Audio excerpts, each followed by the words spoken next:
Lee, thanks for joining me remotely. Where are you today? Super happy to chat, John. I'm in New York at the moment, enjoying the sun. The spring's here. Awesome, awesome. Well, look, I appreciate the chance to speak to you for sure. I always enjoy our conversations. Obviously, you're with Blenheim Chalcot. Can you tell the listeners what Blenheim Chalcot is, what you guys do? Yeah, so Blenheim Chalcot is headquartered in London, but also operating in the US now for a few years. And it's a venture builder. So Blenheim Chalcot creates ventures from scratch and then invests in them, scales them, and helps them grow. And so it's a slightly different approach to venture capital in that it stays operationally in control for the business pretty much through its life until it's very mature, and then supports its businesses with shared resources, typically giving them kind of an information, learning, and cost advantage they wouldn't get if they were trying to build something on their own. It's really awesome. I was introduced to you guys probably 4 or 5 years ago, and it's really, really amazing. Yeah, and we wanted to hire you, didn't we? We kept trying to find, but then you went off and did it yourself. We'll find something to collaborate on. I'm sure it's, but it is one of the most fascinating companies that I've encountered, and very, very successful, obviously. How many, when you say shared resources, how many employees are there across the portfolio at this point? Do you know that off the top of your head? Yeah. So the shared resources are really based on what do the companies need again and again that would give them an advantage. And so we have low cost functional resources based in India, which are actually growing to more technical expertise. We've got 150 people out in Mumbai, led by a great BC manager, Girish, who basically provides all kinds of accounting services, marketing, technical deployment, customer success, RPA now, tech dev.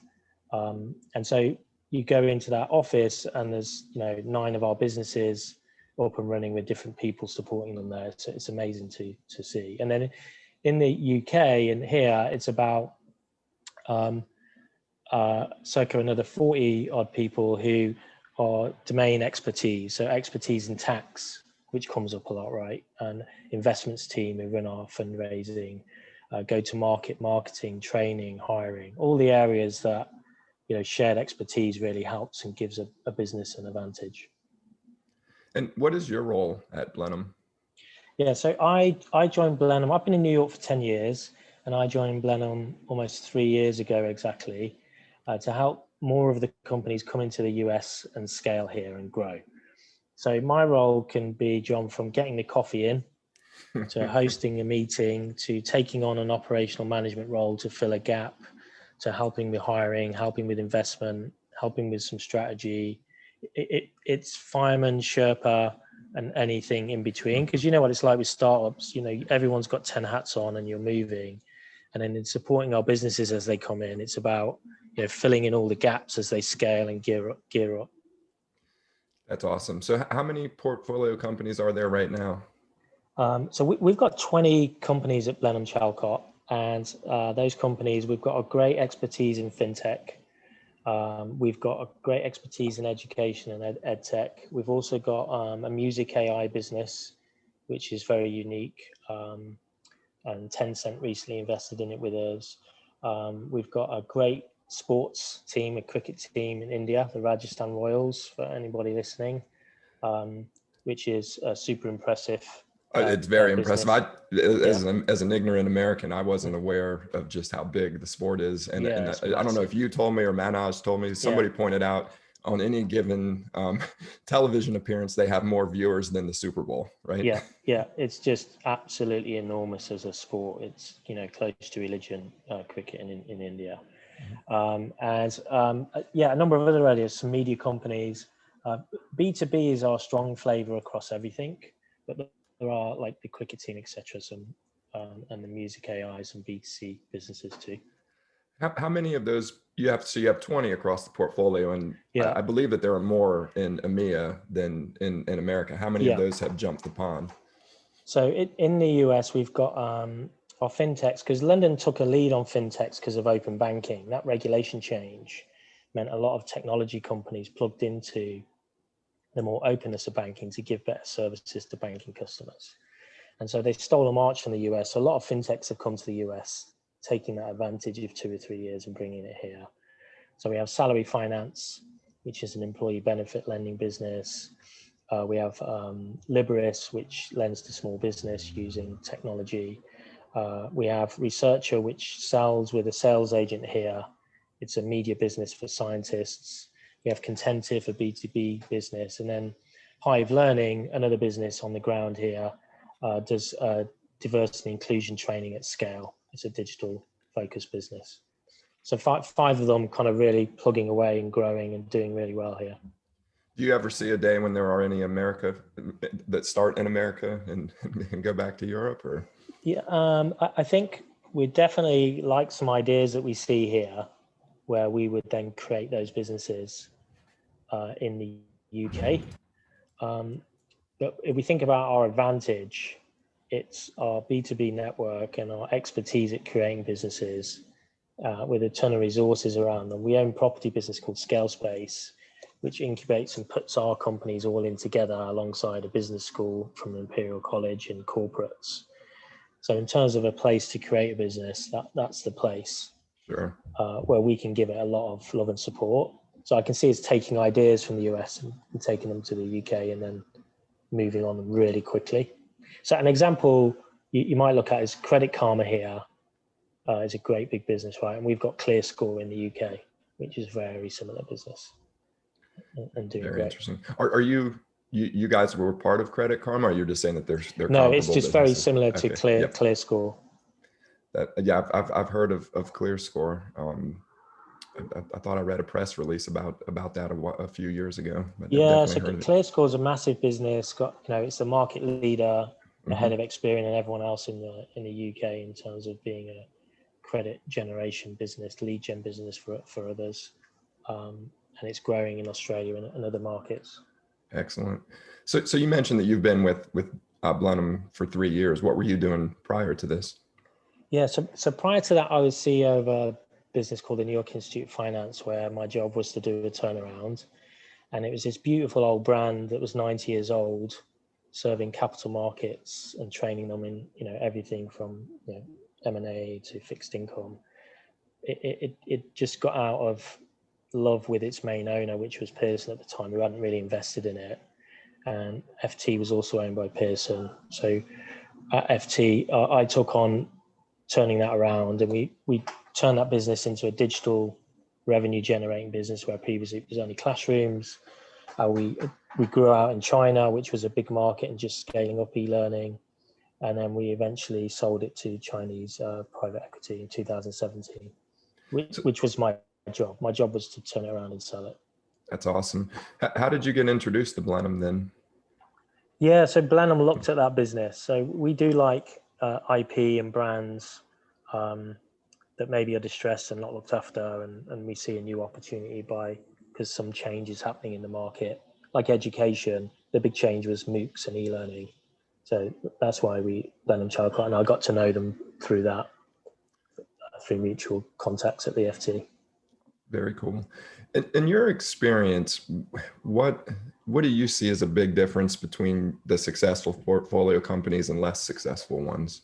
Is it luck, or is there something else? I think it's a great question, because I think there's a huge amount of luck, but you can get luckier by doing some of the right things, right? You can move the probabilities in your favor, because most startups fail is absolutely true. I think what I've seen that works really well is not over-investing early, but concentrating on finding a problem that's big enough with a lot of customers where your solution is really just better, whether that's faster, cheaper, easier experience, and iterating on that.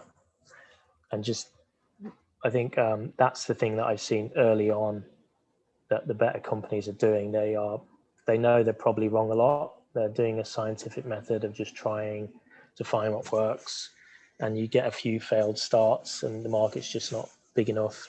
And then what happens is they become less vague, so that the better businesses are very specific about who their customer is exactly, the job that they're trying to do, how they're solving the problem and the value, and then also kind of the specificity of that. You can just see it in everything they do, in the language they use. And then the execution, they execute really, really well.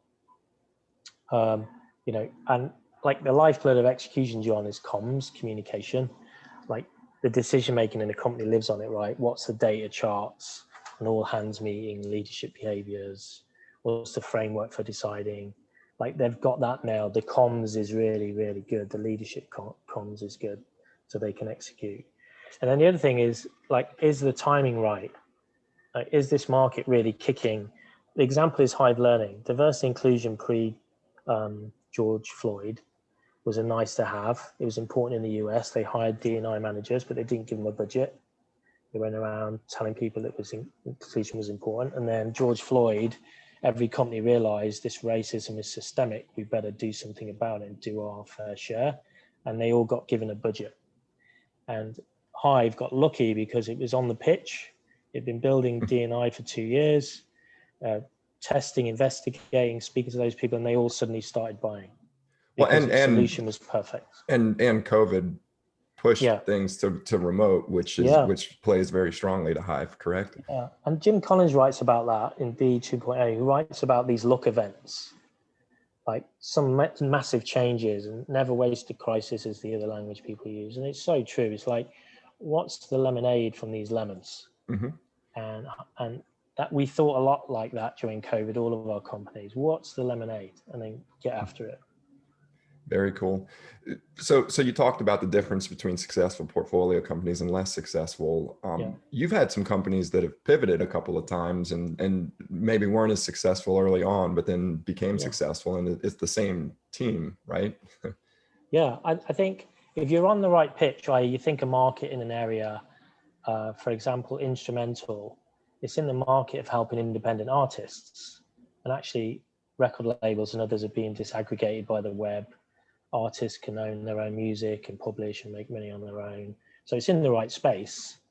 And where it started was selling SaaS AI to labels. And that ended up being a smaller market, but the independents we were trying to serve as well grew bigger. So it pivoted and just focused totally on those independents. And it's actually almost like a funding business. It funds small artists so they can concentrate on the music and publish in return for some digital rights, but lets the artists retain control, of their future. And it's going really well. But it was on the right pitch. You can't win unless you at least are willing to kind of test and do some failures. So that's more important, I think, than kind of trying to think you can get it right. You got to know you're going to be wrong a few times. You're speaking my language. I recently released a rant where I ranted about getting in the game. I was like, don't worry about being perfect. Just get it started and then figure it out. I think it's so true. Yeah, I think worry about, is it the right game to get in? Mm-hmm. Is this the space you like? What are all the macro trends that say it's going to be a growing space? And then just bundle yourself in and have a look around and try some things. Yeah, and good people will work out what the right solution problem is to plug into. Yeah, well, and along those lines, you see a lot of entrepreneurs in your role. Obviously, you were one yourself. Yeah. Do you see things that entrepreneurs regularly get wrong, or do you have advice that you find yourself giving over and over again beyond get on the pitch? That is a fantastic question. What's the right answer to that? Wow, that's such a good question. You stumped me. I think I'll tell you one that's right along with what you were talking about earlier. I think that the communication, oftentimes entrepreneurs get wrong. They tend to be overly optimistic, and so the investor letters that I see, it's always everything's perfect, and I don't think that that's useful. I think bad news is the most useful information. Good news is okay, but I expect it. But when all I hear is good news, I think a lot of people do that, and you need to be optimistic to do this, because it's a very difficult life at times. But I think that is great advice that you give people. The thing you need to be is optimistic and trusted and realist in what's going right and wrong. And your investors and partners are much more likely to stay with you when you share, this is not what's not working, I'm still trying to work out this is what it is. This is where we're going to test some things. That's much, more trustable and backable than, hey, everything's going great, blah, blah, blah. Because it's never, ever going great. No. It's never, ever everything going great. So I think that's great. I've had to force myself in investor communications. And what I do is I put a template together that is the good, the bad, and the ugly. And there has to be, there has to be one of each at least, right? And that forces me to tamper the optimism. Yeah, because investors are smart. They've seen things before. They can help you with what's not going well, and they know things pivot. And you're backing a team in the right market. You're not really attached to the solution or problem in terms of, is it the right one? And if we need to change that, great. But you've bought in on based on a market normally, then you think that specific thing should be the winner. So I have to talk about this. You were a professional boxer at one point, right? No, I was only ever an amateur. My Okay. father was a professional. He was British champion. He was a great fighter. Wow. And I was just okay. I think to be a really great boxer, you need a lot more like tenacity and bad intentions. I think Mike Tyson calls them than I had. I think I was too nice. But I love boxing. I boxed for many years. Okay. Most of the Blenheim folks that I've met are athletic or have been involved in sports. You mentioned owning a cricket team. I think High Learning was created by or run by the famous coach of the National Rugby Championship team, right? Is this something that Blenheim actively seeks out, or is it just a coincidence? Because I know a lot of companies like to have people who have played on team sports because they make better teammates sometimes. But yeah, I think Blenheim's philosophy is long-term patient thinking on startups, and we know it's going to take years. Where the media would have you think you can spin up a startup and it's worth billions and it's sexy, and it isn't like that in the real world.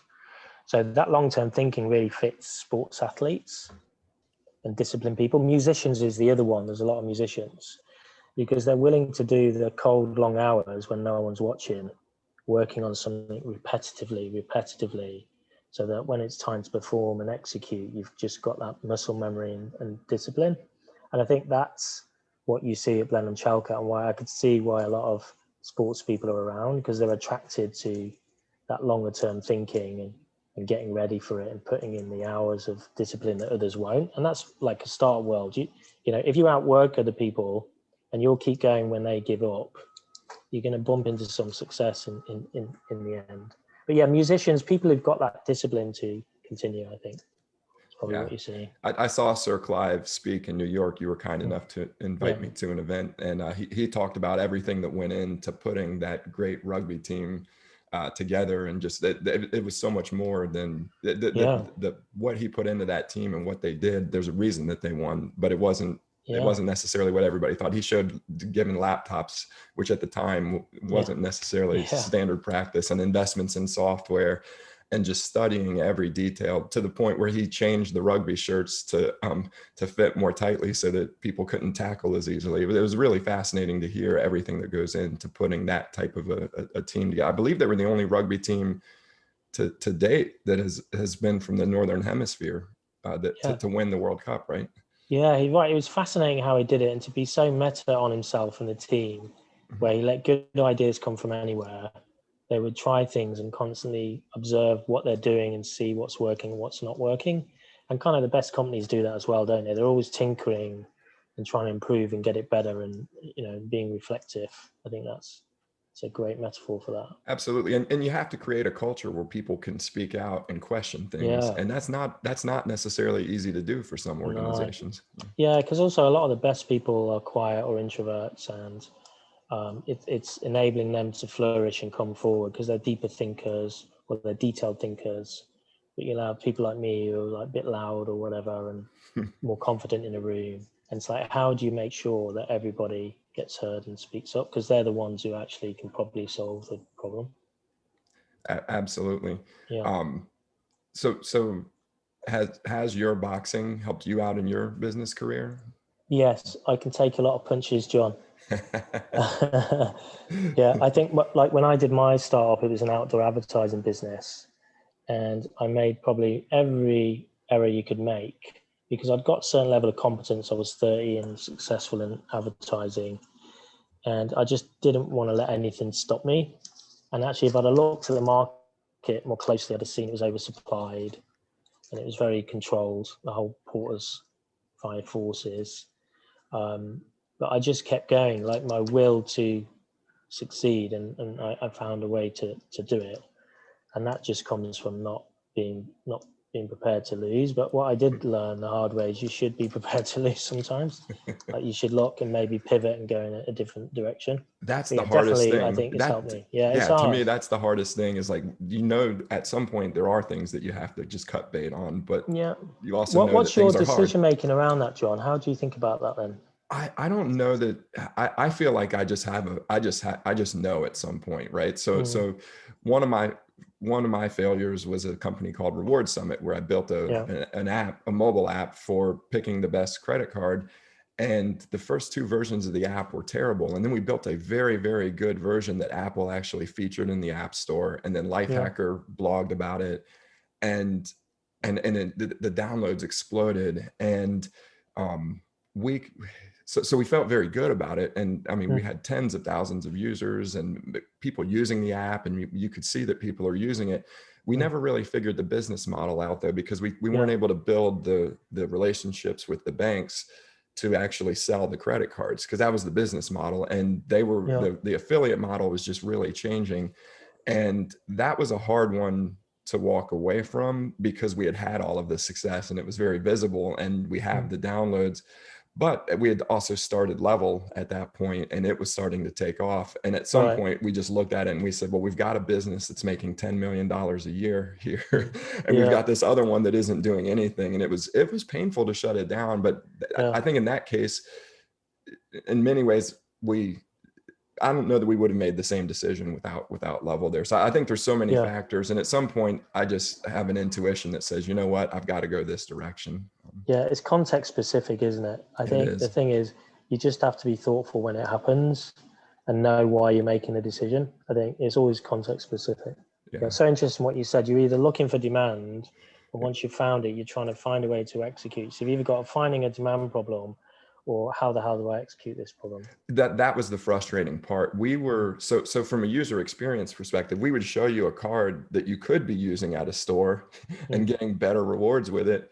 And then we had apply for this card. So we could tell you what your card, the best card you have, but here's the card that you don't have. Well, we were only able to sell 3 or 4 different credit cards, and they weren't the best credit cards. Yeah. What we would do from a user experience perspective is if you clicked on, I want to apply for this card, we would still send you over to an affiliate site, but we wouldn't get paid commission on it. So we could see that we're generating, leads, but the banks just could not wrap their head around a mobile acquisition. They every time we would talk to an affiliate manager, they would say, well, how many hits do you have on your website? And we're like, no, it's not a website. It's a mobile app. It's like, it's part of the experience is applying for credit cards. And when you show them the numbers, tens of thousands of users is just not enough users. They're used to selling through a completely different channel. And that it was so frustrating, because you could tell, like, oh, people want to actually do what we're asking them to do, but the model just wasn't there. Yeah, annoying. Massively annoying. Yeah. So you guys have a lot of momentum in the portfolio that you've already talked about. Are there one or two that are that have everybody's attention in Blenheim, or is it just momentum kind of across the board? Yeah, I think our business Modular, which is making business payments a lot easier, and you know Modular well, John. Yep. That business is kind of massively living up to its potential. It's not in the US yet. It recently had VC rounds come in from PayPal and FIS. Who are interested in scaling its technology, because anything to do with B2B payments, old school payments, is a pain. Anybody who has to get an invoice paid or anything and reconcile or knows what I mean by that. And then, it can embed banking as a service and accounts set up, virtual accounts anywhere. Revolut, very famous fintech, powers its accounts with Modular's technology. So it's getting embedded in a lot of other fintechs who are leveraging what it does. So that's a really exciting business for us. And that's a great example where Miles, who runs it, had already run a business for Blenheim before and successfully ran another business, right? Yeah. Yeah, exactly. And that seems to be the case at Blenheim because they care a lot about networks and people. It tends to be a crew who just keep building and working together, um, and that just compounds the success. So there's a lot of ex-Capital One, a lot of modular consultants, a lot of great people who all working together regularly and building new businesses. And modular, I love payments. Our biggest success story in Charlotte is Avid Exchange, which plays in the Yeah, B2B payment yeah, space.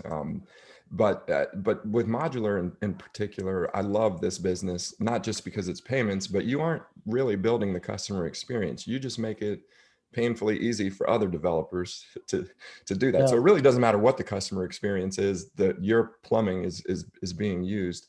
And in this case, there's not just integration into payment systems, which is not an easy thing to do. There's all sorts yeah, of sticky bits around compliance and governance and KYC, and yeah. you're simplifying all of that for them.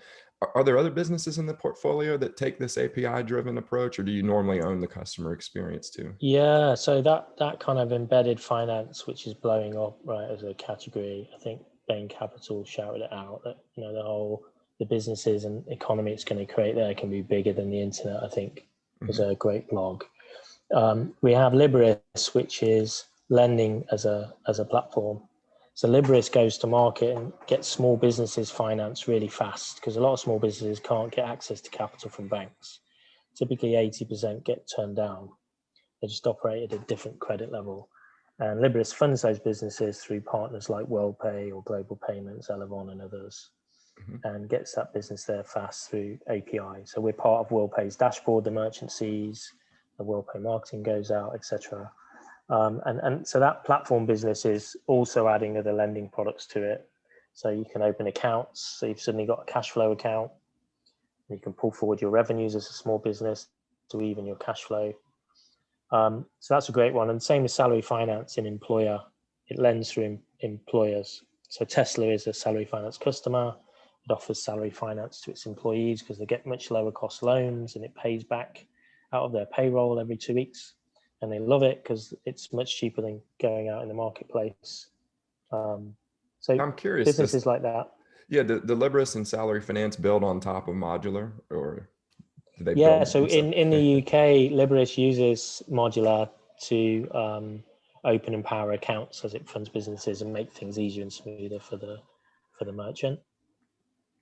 So lots of companies, including our own, should be using Modular. It just makes everything so much easier. Do you see that a lot where your portfolio companies collaborate with one another and are customers of one another? Yeah, so the collaboration happens at our CEOs. They're often bumping into each other in scale space and sitting with each other and regularly doing learning sessions and sharing together, and through their organizations. And then it also happens with where it makes sense. Like with Modular and Liberis, it just makes perfect sense for them to work together. So definitely where it makes sense, we do. But there's a huge amount of learning collaboration that goes on. Do they ever compete with one another? I'm guessing they probably compete for resources from Blenheim. Yeah, no, I don't really think we do. Yeah, would we be competing for the same tech resource? Maybe occasionally, not really. No, I don't think they do. That's good. That would be a tough Yeah, situation. yeah, then and it would be tough. You've talked a little bit about this. How do you as the management team go about deciding who works on which company? Is it for frontline workers? It's probably pretty obvious, but I'm thinking on the leadership team. Is it just that, hey, Miles understands prepaid debit and modular is going to be built on that, so it's pretty obvious that Miles should be running modular, or is there No, a so formula? like some of the CEOs are the founders. Some are placed in there and hired by Blenheim Chalcot. So from a CEO point of view, it depends on the business whether they're co-founders or not. About half of them are co-founders, and others are employed and placed. And then Blenheim Chalcot has senior partners, Charles and Manars, who founded the business. But also Dan Cobley, who's amazing in the fintech marketing space. Dan was also the UK MD at Google. So he chaperones 3 or 4 of the companies. Mark Onyet, another amazing partner of Blenheim Chalcot, great fintech expertise looks after another number of the companies, and then it passes down depending on what their needs are. So our investment teams might be busy with them at one point. Our go-to-market teams, really based on the needs that CEO has. So very much a consultative process, and then what resources, how could they leverage BC? I think the thing we leverage most, John, you'll probably know this yourself in B2B, is our networks, our contacts. Are you the same with the way you go about that? Absolutely. The from sales to partners to hiring, it's all about the network for sure. Yeah. And you meet great people, you learn fast, you have good conversations, it stops you doing things you shouldn't. You get an intro to somebody you wouldn't have. Like that network, when most of our business is B2B, is really strong and useful. So I think that's the key part of collaboration across our businesses. Very cool. You hinted at it a little bit, but how you talked about how during COVID you really sat down and said, how do we make lemonade out of these lemons? How did COVID affect the Blenheim as a whole overall? Was it a nasty shock? Was it an opportunity to reset? All of the above? How would you categorize how COVID affected your businesses? We came out of it fantastically well, but we wouldn't have thought that in the first month of COVID. Everyone had that oh shit moment and what the hell are we going to do about this moment, as everyone worked out what was going to happen to demand, people, jobs. So I think what did happen is some of our companies got great wind at their back, like Hive Learning.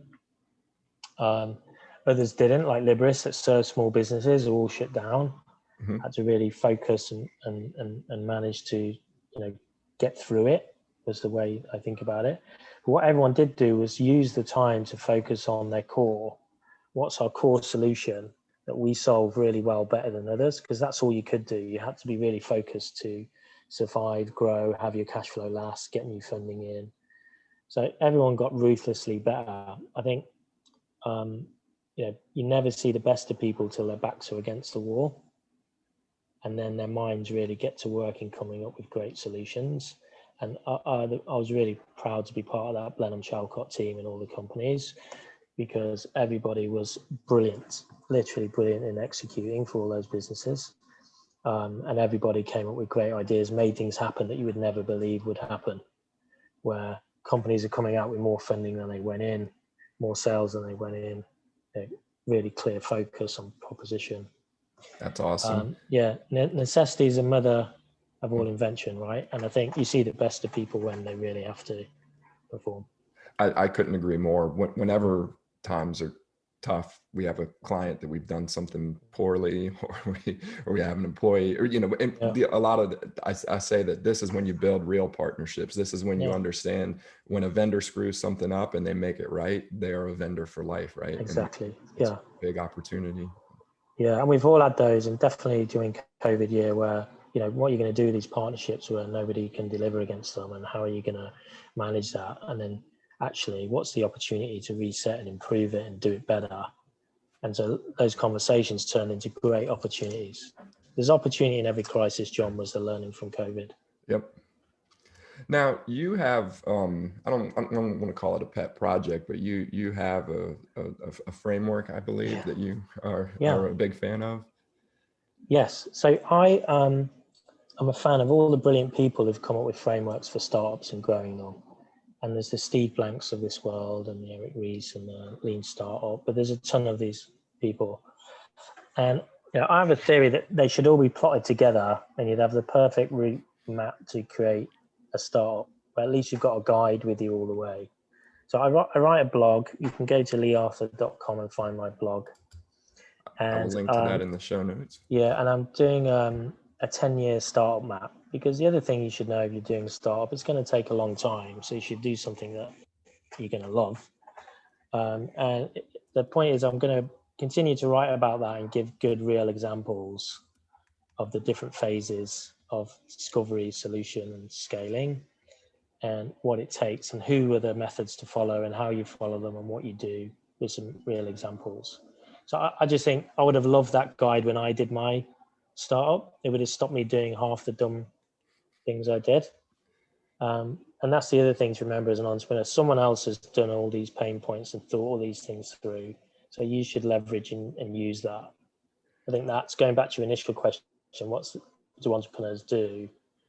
Like people like me have got this, entrepreneurs have normally got this bias to action, or a lot of them, and you can be too action focused. So having a guide and doing the right actions, and I think that's what I'm writing it for. For me, 15, 20 years ago, this is what you should have done, Lee, instead of doing it the way that I did it. I like how you term it the bias towards action. That Yeah. is definitely me. And I can tell you when we were building Level that we, one of our investors was adamant about this book called Traction, and they have a framework for going in and defining core values and defining your niche and just going, and I don't care which exercise you do. There's a bunch of them that are out there, but going through that exercise is so crucial. But I remember when he told me about it, I was like, oh geez. So I start reading the book and I'm like, oh wow, this is actually very useful. Exactly. Useful You're right. Any framework's better than none. Yeah. Because someone else has done a lot of thinking on it, so you should at least use that. I massively agree.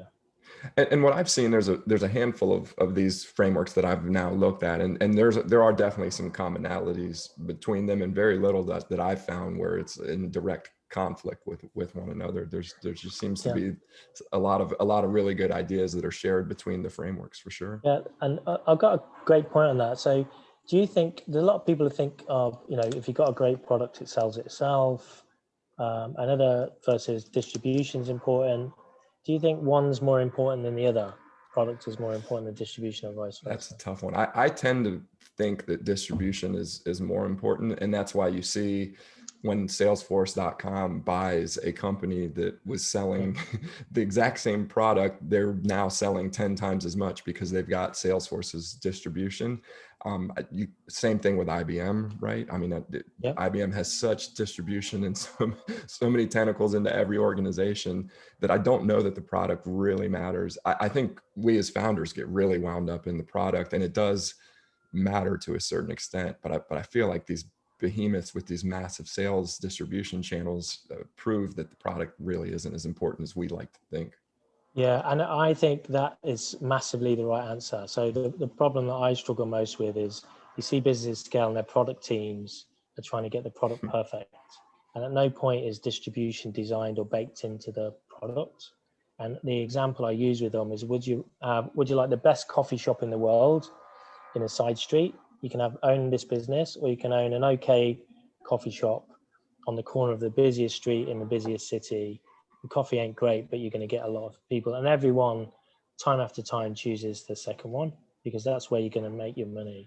Yeah. And so getting product people to think about distribution as they're creating, I think, is the game changer. If I was an entrepreneur, like thinking about that, not just building a product, and then secondly thinking about go to market, that for me is like you'll definitely have a improved chance of success.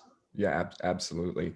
How do you guys think when you think about distribution? Do you have a bias towards direct sales, or are you big on channel partnerships? I'm guessing it's different from business to business. Yeah. So if I think about B2B, again, it's context is king, right? Who you're selling to. So corporate education, it's very much it's changing a lot in terms of bottom up, but traditional top down approach. Corporate heads of HR and L&D sign off budgets in their org. They've got a certain budget, so we're selling into them. In other businesses, we're thinking a lot more about bottom up and letting end users kind of find and discover and promote the product. So context specific, I think, to what the buying habits are and trends. Absolutely. Well, look, Lee, I could talk for hours with you. I know you're a busy guy. I really appreciate you joining me today. I really appreciate what you guys are doing, and I'm so glad to hear that 2020 turned out to be a great year for Blenheim. That's awesome. Thanks. I love the chat, and hopefully we get to do something together, John. Isn't it? Is the hope? Hopefully, and hopefully, now that you've told me that the comedy clubs are opening back up in New York, I need to come up to New York and exactly. have a beer with you. Yeah, exactly. Love that. All right. Cheers, Lee. Thanks again. Okay, mate. Yeah, right. Welcome. Take care.